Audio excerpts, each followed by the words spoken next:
There we go. Hey guys, Dr. Nathan Thompson here with the Wellness Way Yorkville.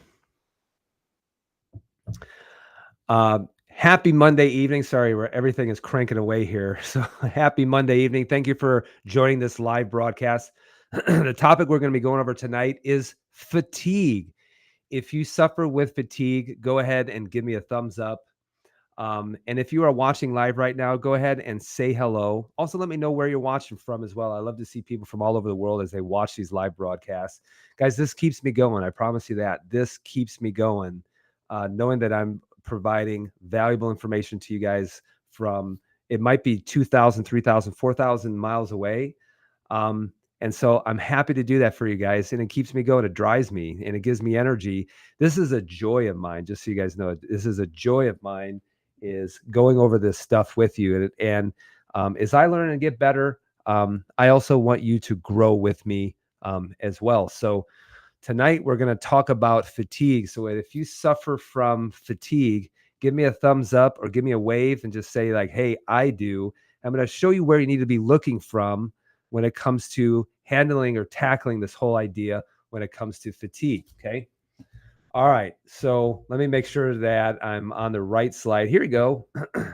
Now, when you're talking about fatigue, the first thing that I will say is that fatigue can be multifactorial. There can be more than one thing that's going on, which is why everyone's looking for the secret pill, the secret drug, the secret formula that's going to take away all of their problems. And guys, it just doesn't work. I don't see it happening. And if it happens to take it away, then I'm going to go over that with you as well. So I'm going to give you a little bit of a preview of our inflammation talk that we have coming up. And I'll have a slide here just a second that'll explain that. But guys, one of the biggest things that I would tell you, this is actually at the root of the chiropractic principle. Okay. And a lot of times people say, hey, what do chiropractors do? Like, oh, they crack necks, they crack backs, and whatnot. And I'm like, truly, if someone is doing a great job, then they're truly actually taking care of all of the different areas where a person can get sick. Okay. So why am I sick? And the whole principle of chiropractic says this, is that the body is designed to be well. It's always trying to adapt. It's always trying to keep you alive. And in that process, it's trying to adapt as much as possible. And if a person is not healing, then one of the things you have to address is that there may be too much mental, chemical, or physical stressors on the body. Yes, this is how this pertains to the spine and the nerve system. The nerve system is huge because high amounts of stress on the nerve system can impact hormones. Where your hormones originate from? They originate from the pituitary gland, which is the brain, which is why the more stressed you are, the more it's going to impact your hormones, okay? You also have to look at it chemically, and you also have to look at, this is why mental stress, I've talked about this a lot, can be an absolute killer. So why are you sick? There's an overabundance of mental, chemical, and physical stressors that the body can no longer continue to adapt to. And that's how you start to enter into a disease process.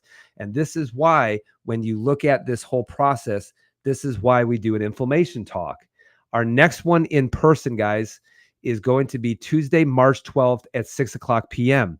If you are from the Chicagoland area, please go to the top of the page. If you're watching on Instagram or if you're watching on YouTube, you'll be able to see our link tree or on Facebook, and you'll be able to go and register directly for that event. This is an in-person event if you're from the Chicagoland area.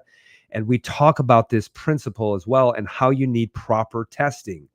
And so this is really for anybody who is suffering with weight loss resistance, heck, even cancer, problems with fertility, thyroid issues, chronic arthritis, type 2 diabetes, autoimmune disorders, even hormone disorders as well. And guys, the biggest thing I want to tell you is we don't try to treat those things. It's about identifying what's blocking health, work on doing that, because the natural consequence of the body is to be restored. Okay. So Tuesday, March 12th, this is an in-person event. And if you are from outside of the Chicagoland area, but you want to work with us, work with our approach, work with me directly, then here's what I want to do. And I message people probably 3 or 4 times every single week. Like, what do I need to do? Watch the webinar on inflammation. Okay. So these are for people who want to work with us remotely.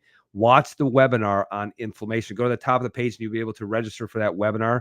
When you click on it, choose a time that'll work for you. You can also watch it on demand. And if you watch it on demand, then you can watch it right away. Make sure you have an hour of your time. And at the end, there's going to be a link that you can schedule on our Calendly page and schedule a discovery call with me. Yes, that's with me. Okay. And when you schedule that call, you'll have an opportunity to be able to send the labs, be able to fill out some things so I get a better understanding of your health, what you've been through. Also be able to strategize, hey, what are your goals and what other testing might you need in order to get a better understanding of what's going on? And a lot of times the number one complaint that people have is they have fatigue. All right. So I'm trying to give you guys a little bit of help as far as what you can do in order to start helping what is causing fatigue and how do I start the process of actually getting better. Okay. Now, for those of you who are participating in our You Don't Know Squat Challenge, thank you so much for doing that. We started that on March 1st. And yes, I've got many rounds in of working on my squat mobility. If you're watching and you can see the slides, you can see that I was actually working on it today. So it's not too late to join, guys. It's never too late to join. And so you can join. You can see the video that we have on what you're supposed to be doing pinned to the top of all of our social media channels as well. But if you see this, you can see that I'm working on my squat mobility. I held a squat in that position for about 3 minutes today. I'm trying to go about 20 to 30 seconds longer each day. And you can see that my youngest son, Elias, he's given me a hand because he loves the kettlebell. He calls it a ball. He's absolutely obsessed with anything that is round, with any kind of a ball, basketball, baseball, like you name it. He's obsessed with it. And he loves basketball. So this is why we're hoping that he has received the genetics to grow to be 6'8", because there's a couple family members in our family who, yes, in fact, are that tall. I wasn't blessed with those genetics, but I hope he got those genetics so that he can grow to be 6'8" as well. And you can see in this picture that he's helping me. And today, by the way, is National Sons Day. Do you guys know that? It's National Sons Day. I didn't even realize that this was a holiday. Someone said Happy National Sons Day. And I'm like, oh, that's interesting. Maybe I should go and tell my sons that. Happy National Sons Day. And so you can see here that he's helping me. But if you haven't gotten involved with that, get involved with the You Don't Know Squat Challenge. And you'll be able to, even if you're starting late, it's okay, because not starting is worse than just starting late is a lot better than just not starting. Okay. So just go ahead and get started with that. Okay. And so you can also get a t-shirt about the You Don't Know Squat Challenge. We have a lot of awesome t-shirts. And if you are watching the screen, you can go ahead and take your phone and you can scan that code and it'll actually take you to our, t-shirt store, and you can actually watch through that as well. Okay. All right. So let's talk a little bit about fatigue. Okay. Now, if you suffer with fatigue, then it's important to ask yourself a couple of questions. Okay. You got to ask yourself a couple of questions. Here's the questions that I want you to ask yourself. Number one, how much inflammation in your body is present? Number two, do you currently have an infection? Okay. Do you have an active infection that's going on?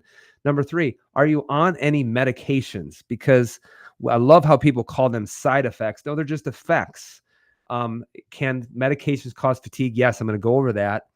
What about your hormones? And what about the level of stress that you are under? How's your thyroid doing? Are you sleeping enough? And yes, I know someone's going to ask this about iron. Iron plays a role in fatigue. Yes, it absolutely does. But if you are iron deficient, there's other problems that are going on, especially with stomach acid and iron consumption, or with your menstrual cycle and things like that.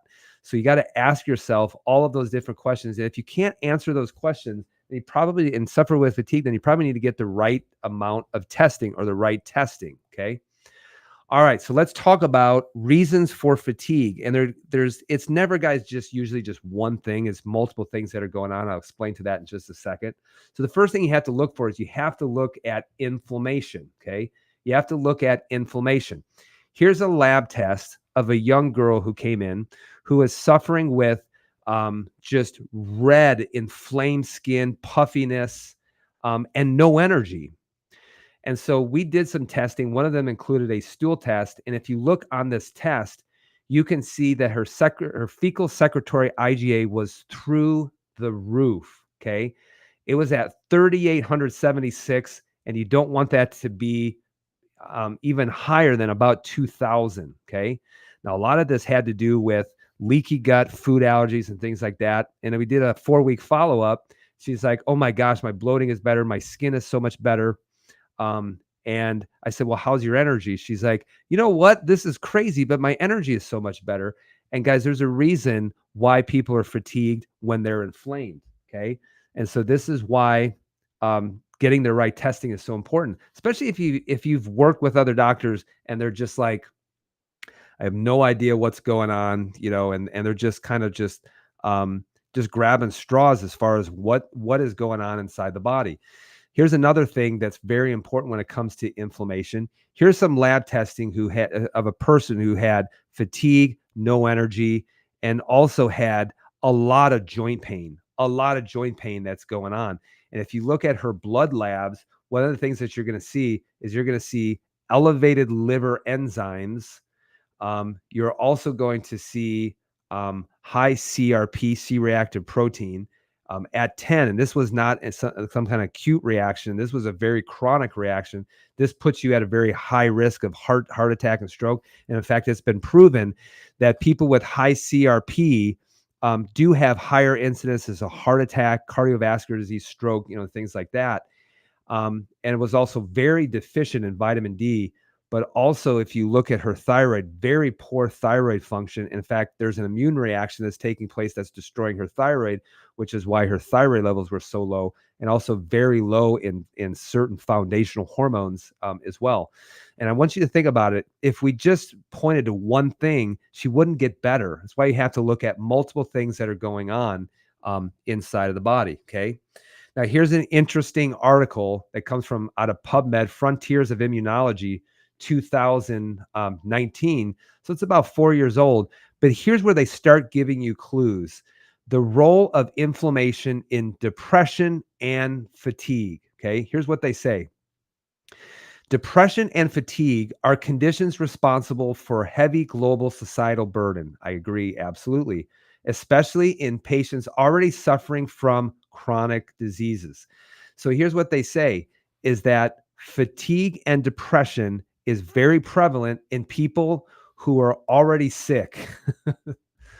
While many factors play a role in the development of depression and fatigue, both have been associated with increased inflammatory activation due to the immune system affecting both the periphery and the central nerve system, or the CNS. Higher levels of baseline inflammation predict lower treatment efficacy for most treatments. Isn't that interesting? But they're saying that, yes, inflammation plays a huge role in fatigue, and inflammation even plays a role in depression. This is why, guys, when you look at people and they're suffering with depression, did you know that the whole idea of serotonin and depression is just a theory? Just a theory. It's all it is. It's not proven, doesn't have any kind of, it's not substantiated with any kind of science. It's just a theory. But you do see people who are chronically fatigued and who are chronically depressed. They suffer for higher levels of inflammation and chronic disease that's going on. And they also say higher levels of baseline inflammation predict lower treatment efficacy for what? For most treatments. Meaning if you are very, very inflamed, then you have to ask the doctor, will this drug actually help me? And they have no idea. They say, well, we're going to give it a try. These results show strong support for the hypothesis that depression and fatigue are associated with an increased activation of the immune system, which may serve as a valid target for treatment. So here's what they say is that they may have gotten the reason right, but then they get the treatment all like where I disagree with 100%, meaning that what we need to do instead of targeting the reason why they're inflamed is just see if we can find new and novel drugs in order to target the immune system, to try to cut the tongue out so that the immune system can't do its job. Okay. So there is a role of in depression and fatigue. with even inflammation. So you have to look at inflammation, guys. That's the first thing. Inflammation is the body's response to foreign invaders. And that can be a protein, like a food protein. That can be an infection. That can be a toxin. That can be, it's anything that's foreign to the body that gets exposed at the barrier that the immune system sees it, that activates the immune system. So number one, you have to look at inflammation. The second thing you have to look at is, do you have an infection that's going on? Okay. I want you guys to think about this. And a lot of times this makes sense to a lot of people. If you guys ever had the flu, or you even had the COVID, and you had an infection, and I want you to think about that. If you had an active infection that was going on, full-blown case of the flu, did you have bounding energy that wanted to get you out of bed? Chances are no. And in fact, you ask people if they had COVID or they had the flu, what did you want to do the most? And you know what they say? I wanted to sleep. And they're like, yeah, anytime that you have infection, you have high amounts of inflammation that's going on, and you're going to be tired and you're going to be fatigued.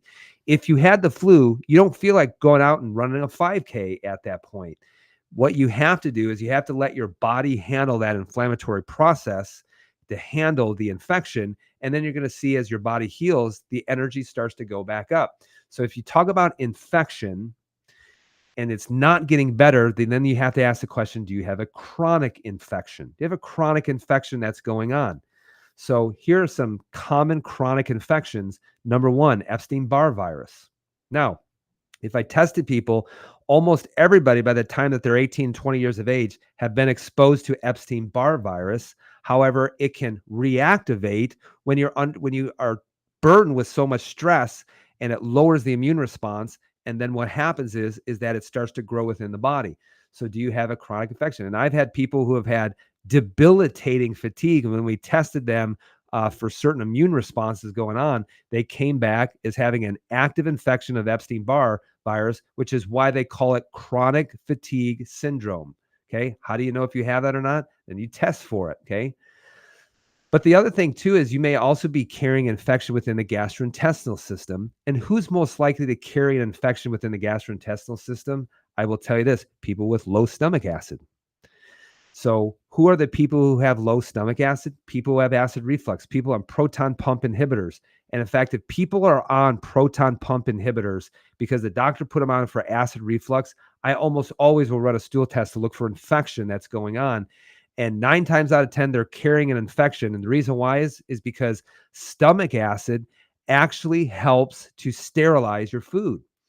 And if you can't sterilize your food, then you can let infection, you can be overrun with different types of infection that's taking place. And that's why stomach acid is so important as far as breaking down your proteins and also sterilizing your food. Okay. So do you have any kind of infection that's going on? Here's the third thing that I mentioned too, is medications. Are you on any medications? Here's some medications that historically are known to cause fatigue: blood pressure medications, antidepressants, antihistamines, and yes, even statin drugs. I'm going to go over statin drugs in just a second. Here's one of the biggest culprits is beta blockers. If you know anybody on beta blockers, please share this with them as well. Basically, what beta blockers do is they are blocking the ability of the body to be able to make epinephrine, norepinephrine, or adrenaline. Okay. And this is why when people, when they're on a beta blocker, and I'll ask them, hey, if you work out, do you have that next gear? And most of them are like, oh, no, I don't.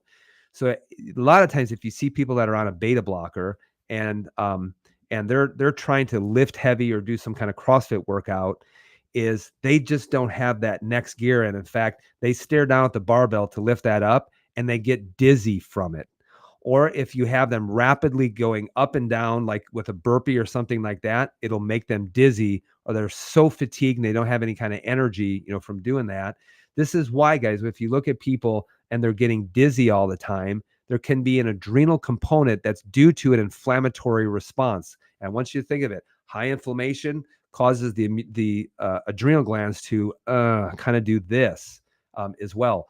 So look at blood pressure medications. Specifically, ask yourself, am I on a beta blocker? Um, Antidepressants can also cause low energy. Antihistamines can also cause low energy. And the reason why is histamines excite the brain, antihistamines block that. And this is why, if you're constantly on an antihistamine, look at some of these, the labels or the warning signs. They say, do not operate heavy machinery because you're going to be drowsy from doing that. And in fact, I spent about the first, excuse me, the first, about 4 to 5 months out of every year kind of being drowsy because I had allergies so bad and I was on an antihistamine all the time, and it's blocking that response, and it can it cause the brain to become very fatigued as a result. And then I'm going to talk about statin medication. What I'm going to go over with you is going to absolutely make your jaw drop, I should say. Your jaw is going to drop doing this. Now, I know I'm going to have a lot of people and they're going to reach out to me. I'm not going to make a recommendation whether you should go off of that or not. This is what you talk to your doctor for about as well. But I'm going to give you how they work and why they can cause so much fatigue. Okay. Now, this right here, this is how cholesterol is produced. Okay. Especially when you talk about the liver, how it's produced in the liver. Okay. So I'm not going to go over every step, nor am I going to ask you to write all of that, write it down or to memorize it. But I want you to understand you're going to see something. This is why a lot of cholesterol meds or statin drugs are known as HMG CoA reductase inhibitors. Okay.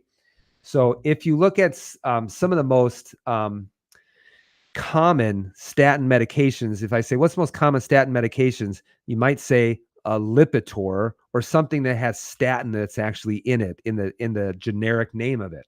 So back in, about 20 years ago, maybe a little bit longer than that, all these medications started coming out and they saw how wonderful and how awesome that they are. But basically what they do is they inhibit this enzyme from everything getting made going down from that. So if you block it at one level, then you're going to be blocking everything downstream as well. Okay. So it inhibits the production of this enzyme. And I want you to think of this. When they're inhibiting the production of that enzyme, then downstream, what's going to happen is it's going to inhibit the production of what is known as CoQ10. It's going to inhibit the production of CoQ10. And this is what is responsible for aerobic metabolism of energy, including ATP. Okay. This is why one of the side effects of being on a statin medication is severe muscle weakness and muscle fatigue and muscle aches, because you are limiting the production of an enzyme that's responsible for the production of what is known as CoQ10. More information on that. Okay. So, in fact, what's so interesting is that you have a lot of people who will have side effects that have muscle aches from being on a statin drug. And rather than just say, you know what, I'm done with this. This is just nothing. This is malarkey. Then they just keep going back and the doctor puts them on another one and on another one and on another one, but says you need to be on your statin drug. This comes from right here, the 2003 Lipitor study. So this is actually an advertisement for Lipitor, and this is about 20 years old or so. And here's what they said. Lipitor reduces the risk of heart attack by 36%. You look at that, you're like, oh, well, that sounds like it's pretty good. Sign me up for it. And then when you look at the fine print, this one says that means in a large clinical study, which I have over here, you'll see on the slides to the left, that involved about 19,000 people. Lipitor reduces patients. Here's what they found. 3% of patients taking a sugar pill or a placebo had a heart attack compared to 2% of patients taking Lipitor. I really want you to think about that. So people taking the Lipitor for 3, 4, 5 years, they 2% had a heart attack. But if they're taking a sugar pill, 3% had a heart attack, and they go 3 into 2. That's a 36% reduction with that. But in reality, guys, I want you to think of this. The number needed to treat is actually 100. That means in order to prevent a death, the number needed to treat was 100 people had to be on this medication for a certain amount of time, which literally means the efficacy, the absolute risk reduction is 1%. The absolute risk reduction is 1%. Now, I want you to think of this. If you came in, you're like, hey, Dr. Thompson, I want you to test me. I need help. I'm having some problems with some certain things. And I said, sure, we'll test everything. and your chances of getting better is 1%, then you would say, find me somebody else. I'm not in this for 1%. I want it to be 100%. Yet you have millions of people taking a medication, not knowing that the actual risk reduction is 1%. 1%. And you have to take it forever. And this is why they're like, yeah, we should just put it in our drinking water. We'll just put it in our drinking water so that everyone's cholesterol levels are down to zero. And I've even heard certain people say your cholesterols could be at zero. And I'm like, yeah, show me what happens to your heart. Show me what happens to your muscle function. And if you had a problem with sore muscles, fatigue muscles, or fatigue in general, let me know in the comments as well. Okay. And the reason why is because it inhibits the production of CoQ10. So I started to dig a little bit deeper about CoQ10. And here's some research about it. The effect of coenzyme Q10 supplementation on fatigue, a systematic review of interventional studies.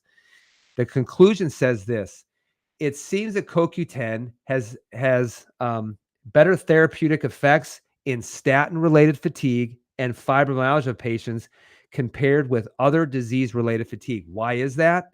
Because you know that a statin drug is directly inhibiting CoQ10 production, which is needed for aerobic metabolism. And you're going to notice it first in the muscles. And this is why some people notice it in the brain, and they notice brain fog and things like that. Okay. Now, here's another article from 2006, considerations for supplementing with coenzyme Q10 during statin therapy. Here's what they say. Statin therapy, statin therapy reduces blood CoQ10 concentrations. We already know that. And they say limited data suggests that patients with familial hypercholesterolemia, heart failure, or who are over 65 years of age might represent at-risk populations who could benefit from CoQ10 supplementation. Okay. And so there's a lot of studies that say it's limited data. We just don't know, but I'm going to show you why the data is so limited. Okay. So I went to Mayo Clinic. If everybody's sick, Mayo Clinic is going to figure it out, and they're going to do all the testing. Then they're going to come back with a fancy diagnosis. And you know what their treatment is? Drugs. Still going to be drugs. So here's what the Mayo Clinic says. Coenzyme Q10 is an antioxidant that your body produces naturally. Your cells use CoQ10 for growth and maintenance, and also for the production of ATP, which is energy. CoQ10 levels have been found to be lower in people with certain conditions, such as heart disease, and in those who take cholesterol-lowering drugs known as statins. Okay, CoQ10 might help prevent or treat certain heart conditions, as well as migraine headaches. Why do you think it's going to treat certain heart conditions? Because CoQ10 is needed in the heart. That's why they have found that it actually can help. CoQ10 has been shown to improve symptoms of congestive heart failure. Interesting. It also has been found in type 2 diabetes, and they say although more studies are needed. You guys ever heard of long-term statin therapy and type 2 diabetes? And I have seen people at the cusp, and they go on statin drugs, and now all of a sudden they're type 2 diabetic as well. Okay. Parkinson's disease have been shown to improve some symptoms of Parkinson's disease. Statin-induced myopathy, so muscle pain that's induced by statins. Some research suggests that CoQ10 might help ease the muscle weakness and pain sometimes associated with taking statins. Also, it may decrease migraines and also help to improve physical performance. But you know what they say? They say, we need more research. We need more studies. Here's why this is absolutely crazy and why I wouldn't be waiting around for it. Okay. Now, here's the first thing. Anytime they do a study, they're looking at one cause and they're looking at one solution. You got to understand that a lot of your health problems don't have one cause, and they don't just have one solution. That's, in fact, if anyone was fatigued, throw some CoQ10 at them and it would get 100% of people better. But there's more than one reason why it's happening. So when they say we need more studies, here's what I ask, because I talked about this last week when I talked about thiamine and diabetic neuropathy. And they said this: we're not going to do any large randomized controlled trials because we can't patent thiamine. which means it's not a good investment to invest in some kind of long-term trial because we can't patent it and we can't turn it into a drug. So think about this when they say we need more studies. I'm like, okay, are they willing to do any kind of large scale randomized controlled trials when they can't patent the cure, when they can't patent the solution? And you have to understand, guys, that fatigue is multifactorial. And why is it multifactorial? Because the body doesn't work on just one thing, it works like a Swiss watch, guys. And here's the thing. Um, did you know that your big toe controls your heart? Do you guys know that? If you agree, type in there, I agree. My big toe controls my heart. A lot of people are like, no, my big toe doesn't control my heart. And I'm like, okay, so here's the thing. Then I'm gonna take off your shoe, I'm gonna take a hammer and I'm gonna smash your big toe. I'm gonna hammer your big toe. Then we're gonna take your blood pressure after that. And what do you think happened to your blood pressure when I smash your big toe? It's gonna go up. And I want you to think of that. If I came back and I kept smashing your big toe every single day, I did it every single day, your blood pressure is going to stay elevated because you have an injury that's going on. And at that point, you don't need all kinds of blood pressure medications. At that point, you don't need to be on a statin medication. What you need me to stop doing is stop hammering my big toe. Okay. And that's one of the things that is so important, especially when you talk that everything, guys, affects everything. And that's why you have to look at it. If you look at a Swiss watch and you open up the back, and it's like, which gear can you take out and for that Swiss watch to still record accurate time? You're going to say they're all important. And this is why anyone who says the gallbladder is not important, the appendix is not important. Yeah, you just because you can still live without it doesn't mean that there's going to be an adaptive change that takes place that can lead to other issues that are going on. And that's why you have to look at all those body systems that are happening, because each one actually reflects off of the other one. And this is why, if you want to talk about influencing your skin the most, look at the gastrointestinal system. Big time, guys. So you have to look at the body as all disease is multifactorial, and you have to look at it like it's working like a Swiss watch. Okay. So Dr. Nate, what are some sources of CoQ10? Okay. What are some sources of CoQ10? I did this last week and I'm going to do it now. So make sure that you get a picture of this.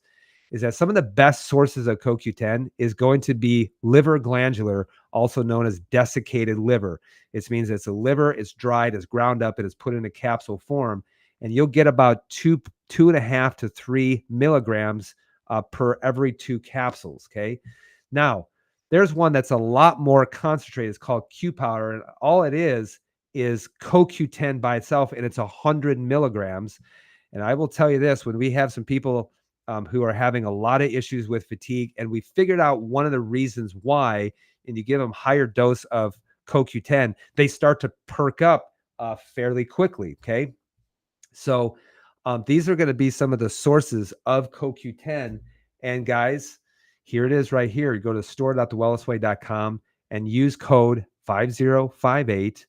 And yes, you can order. I believe that nearly every single person should be on desiccated liver or should be consuming liver every day. No, it's not toxic. The liver is not toxic. It doesn't store toxins. It filters them, but it doesn't store them, just so you know. Some people might need to be on higher doses of CoQ10, but please don't ask me if you should or not, because I haven't looked at your labs or anything like that. Okay. The biggest thing that I want to tell you is disease is multifactorial, meaning there's more than one thing that's going on, especially when you're talking about fatigue. And if taking a supplement improved your symptoms, then chances are you're a blind squirrel that happened to find a nut. And I mean that in the most lovingly abrasive way, as well. And so for a lot of people, they found benefit by doing one thing. So then all of a sudden, everyone should be doing it. Then someone else takes it like, it didn't help me all that much, which is why I have some people are taking 25 to 30 supplements and they're still sick because they haven't gotten to the reason why they're sick in the first place. So if taking a supplement improve your symptoms, then don't be the blind squirrel that just happens to find a nut, because even a blind squirrel can find a nut every now and then. Okay. This is why I said it's multifactorial. If you look at the person that we just tested, elevated liver enzymes, a high C-reactive protein, low vitamin D, thyroid was just absolutely tanked. And actually, this is someone who has a fatty liver. So these are all indications that there's a fatty liver that's going on. And if we just said, let's just throw some CoQ10 at it, probably not going to help. You need to lower down that inflammation, figure out why it's happened, which is why we did some other testing that's going on, particularly food allergies and things like that. And in fact, we also have her on a very, I'm going to say, kind of restrictive diet. And I'm like, I'd rather put you on a restrictive diet and get better than to tell you you're fine, do whatever you want to do, and you stay sick. So there's a lot of different wheels that are at play here. So inflammation, other sources, medication induced as well. How about hormones and how about stress? Okay. So can hormones make you feel fatigued? They can make you feel fatigued, but they're not the reason why you're fatigued. So ask yourself this question. Hey, are you in menopause and are you having a rough go of it in menopause? Have you ever wondered why some person flies through menopause and feels better, feels great? And some people, they hit menopause and they're absolutely ransacked. Go ahead and go back and watch the videos I've done on menopause and your hormones and why people can have a really bad day when it comes to menopause. The other thing too is what are your testosterone levels at, particularly men, as well, because can low testosterone cause fatigue? Yes. However, I always will say this, hormones may make you feel tired, but they're not the reason why you're sick. Your cortisol rhythm and even your thyroid hormones can all play a role when it comes to fatigue and things like that. But let me reiterate this by saying hormones can make you feel tired, but they're not the reason why you're sick. Hormones respond to inflammation. As you get sicker, hormones get worse. That's one of the biggest things that I can tell you. And everyone wants to reach for hormone replacement therapy and things like that. It's like, get your health in order first and foremost. Now, the other one too is sleep, okay? Which I have skimped on it and I've had negative health consequences as a result.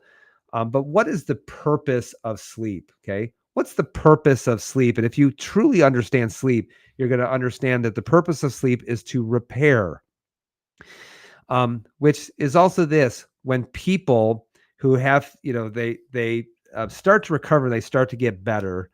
And I'm like, okay, now you're ready to start exercising, which we don't tell people right away that you need to start exercising, but I'll tell them, here's what I'd like to see you start doing and start doing more of. But when you start exercising, you start tearing your body down a little bit, then the reward is that you need more sleep to repair. So the purpose of sleep is to repair. And who needs more sleep, men or women? Who do you think needs more sleep, men or women? And the answer is women. It's women. And the reason why is because your hormones are a lot more dependent on your adrenals, and you need sleep in order for your adrenal glands to be able to recover. Okay. So, how much sleep should women be getting? I will say this, 8 to 10 hours. How much sleep should men be getting? 7 to 8 hours. Okay. So women are going to need more sleep to build up their hormone reserve, especially when you're talking about the adrenal glands, especially after menopause, where most of your hormones are coming from the adrenal glands. That's why you need to make sure you're paying attention to your sleep. And men, you need to be getting 7 to 8 hours of sleep as well.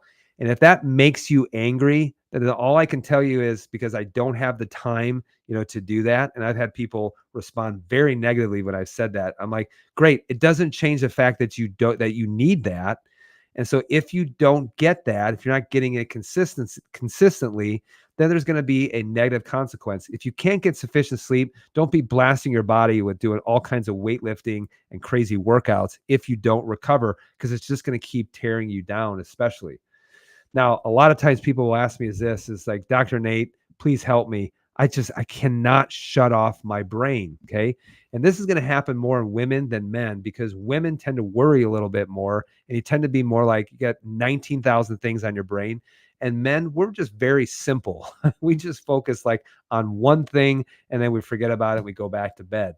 So what is causing you not to be able to shut your brain down? That can be mental stress. That can be poor GABA production, gamma aminobutyric acid, which is an inhibitory neurotransmitter from your brain, or poor GABA reception, and also having a problem with your blood sugars. If you got a problem with your blood sugars, you're going to have your cortisol start to spike a little bit too early, which is why a lot of people with blood sugar issues, why they wake up at 2, 3 o'clock in the morning, or they're constantly having to eat because they have very, very poor blood sugar control. So again, ask yourself this question: why am I sick? Why am I fatigued? It can be mental, it can be chemical, and it can also be physical. Okay. So ask yourself this question again, just to just kind of bring everything together.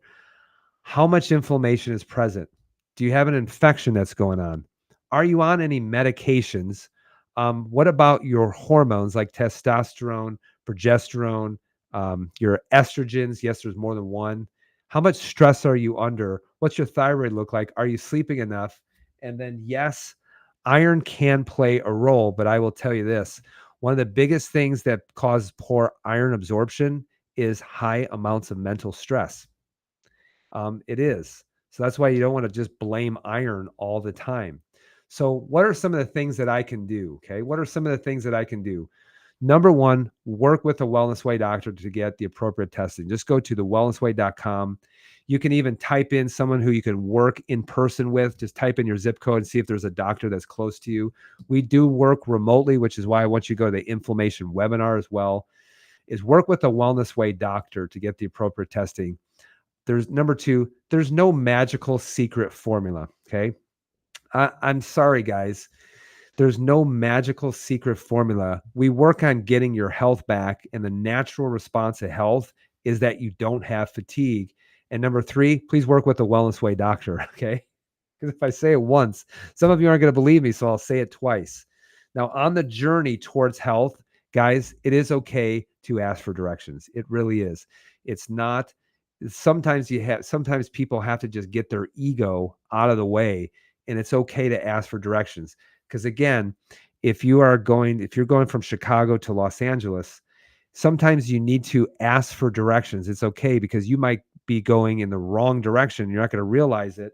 So go from point A. The best way to go from point A to point B is in a straight line, especially. Now, here's what a lot of people are saying. They say, "Oh, doc, but I'm just so old. I'm just so old." And they'll say this at 35 years of age because we've been conditioned to believe that everything has to do with our genetics and our old age. And I asked this question: are you old or are you just beat up? Are you old or are you beat up? And if you look at this picture here of a boxer, he looks very beat up. Now, what if I told you is that that was at the end of the fight? That's the end of the fight, which is why I'm also going to say this is that the will to get better serves the skill to get better.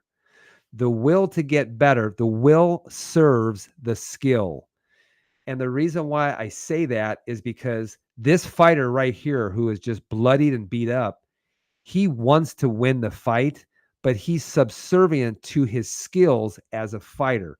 Everyone wants to win on game day, but it's true that people who've developed the skills to win on game day are the people who are actually going to be successful.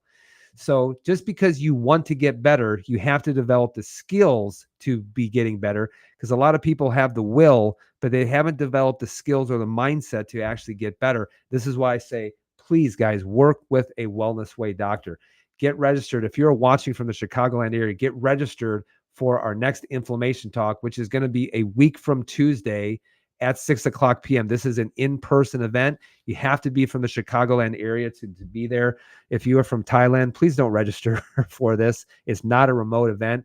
If you are from the contiguous 48 states and you want to work with us remotely, then just go and watch the webinar. You'll see it pinned, if you're on Facebook, pinned to the top of the page. If you can find our Linktree profile, you'll be able to watch the webinar. But wherever you're at, you'll be able to find the webinar. It says work with me remotely, and you can watch the webinar, and you will see at the end, you will see a link that you can follow to schedule a discovery call with me in person. And yes, you will be talking to me on the phone. And that's why the webinar is absolutely awesome. There's a great story at the end with such a happy ending. I want you guys to make sure that you watch that as well. So get registered for that. You can watch that either on Tuesday or Saturday mornings, or you can watch it on demand. So if you want to watch it right now, just make sure you have an hour of your time so that you can watch the whole entire thing. So Fatigue, guys. Did you guys learn anything? I hope you did. Fatigue, guys, is multifactorial. There's more than one reason why that it's happening. But just like I said as well, is how much inflammation is present? Do you have an infection that's going on? Are you on any medications that actually could be causing fatigue?